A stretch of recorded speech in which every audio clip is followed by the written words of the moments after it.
தலைமைச் செயலகம் வேறொரு இடத்துக்கு மாறப்போகுது அப்படிங்கிற ஒரு செய்தி இப்போ பரபரப்பாக பேசப்படுது. அதாவது முன்பு ஜார்ஜ் கோட்டை மிக நெருக்கடியாக இருக்குது அப்படின்னு சொல்லி கலைஞர் கருணாநிதி அவங்க ஒரு இடத்த தேர்வு செய்து அதில் அவங்க ஒரு புதிய கட்டடங்கள் எல்லாம் கட்டி வச்சாங்க. கட்டி வச்சு இங்கே தான் நான் புதிய தலைமைச் செயலகத்தை தொடங்க போகிறேன் அப்படிங்கிற ஒரு கருத்தை அவங்க பதிவிட்டிருந்தாங்க. அதற்கான முயற்சிகள் எடுக்கப்பட்டது. ஆனால் அவர்களுடைய ஆட்சி இல்லாமல் போகக்கூடிய ஒரு சூழலும், ஜெயலலிதா அவர்கள் ஆட்சி பீடத்தில் ஏறக்கூடிய ஒரு களமும் வருது. ஜெயலலிதா அவங்க வந்தவுடனே இல்லை எனக்கு ஜார்ஜ் கோட்டையே போதும், இந்த கருணாநிதி அவங்களால கட்டப்பட்டது விரய செலவு, அதில் நிறைய ஊழல் இருக்குது, இந்த ஊழல்களை மையப்படுத்த இந்த இடத்துல நம்ம தலைமைச் செயலகம் நடத்துகிறது ஏற்புடையதில்லை அப்படின்னு சொல்லி அதை அவங்க மருத்துவமனையை அறிவிச்சிட்டாங்க. இன்றைக்கி பார்த்திங்கன்னா உங்களுக்கு தெரியும், அது சென்னையில் இருக்கக்கூடிய ஓமந்தூர் மருத்துவமனை அந்த தலைமைச் செயலகம் என்கின்ற அடிப்படையில் கட்டப்பட்ட கட்டிடத்தில் தான் இயங்கி கொண்டிருக்கிறது. தமிழக வெற்றி கழகம் ஆட்சி பீடத்தில் வந்த பிறகு சட்டமன்றத்தில் போனீங்கன்னா முன்பெல்லாம் பார்த்திங்கன்னா இந்த மீடியேட்டரில் தான் நம்ம சட்டமன்றத்தில் பார்க்க முடியும். ஒரு அமைச்சரை பார்க்கணும், ஒரு மீடியேட்டரை பார்த்து அந்த அமைச்சரை நம்ம பார்க்க போகலாம்.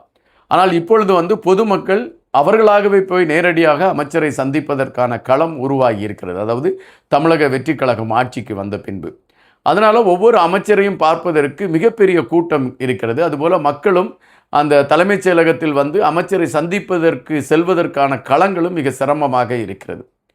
மக்கள் மிக லகுவாக அமைச்சர்களை சந்திக்க வேண்டும், முதலமைச்சரை சந்திக்க வேண்டும் என்கின்ற கணக்கீட்டில் விஜய் அவர்கள் ஒரு புதிய இடத்துல நம்ம தலைமைச் செயலகத்தை வைத்தால், அது ஒரு பெரிய இடமாக இருந்தால் மக்கள் இலகுவாக வந்துவிட்டு செல்வதற்கு ஒரு களமாக இருக்கும் என்கின்ற அடிப்படையில் அதற்கான ஒரு முடிவை அவர் எடுத்திருப்பதாக செய்திகள் வருகின்றன.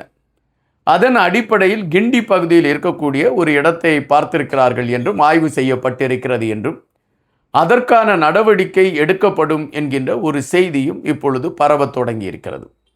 உண்மையிலே இது ஒரு தேவையான ஒரு நகர்வு என்றுதான் பலரும் குறிப்பிடுகிறார்கள். பலர் சொல்லக்கூடிய செய்தி என்னவென்றால், உண்மைதான், நாங்கள் ஜார்ஜ் கோட்டைக்கு சென்றால் நாங்கள் அமைச்சரை சந்திக்க செல்வதற்குள் நாங்கள் அவ்வளவு தூரம் சிரமப்பட்டு செல்ல வேண்டிய ஒரு சூழலாக இருக்கிறது என்ற ஒரு கருத்தை பதிவிடுகிறார்கள். அப்படி என்றால் மக்கள் சந்திப்பதற்கு லகுவான ஒரு களத்தை உருவாக்கிவிட்டால் இந்த சிரமங்கள் இருக்காது என்பதை கணக்கிட்டு தமிழக வெற்றி கழகத்தின் அரசு அதற்கான நகர்வுகளை எடுக்க தொடங்கி இருக்கிறது என்பதுதான் நிஜம். வரவேற்கத்தக்க ஒரு செயலாகத்தான் இதை பார்க்க முடிகிறது என்று பொதுமக்கள் பாராட்டுகளை சொல்ல ஆரம்பித்திருக்கிறார்கள்.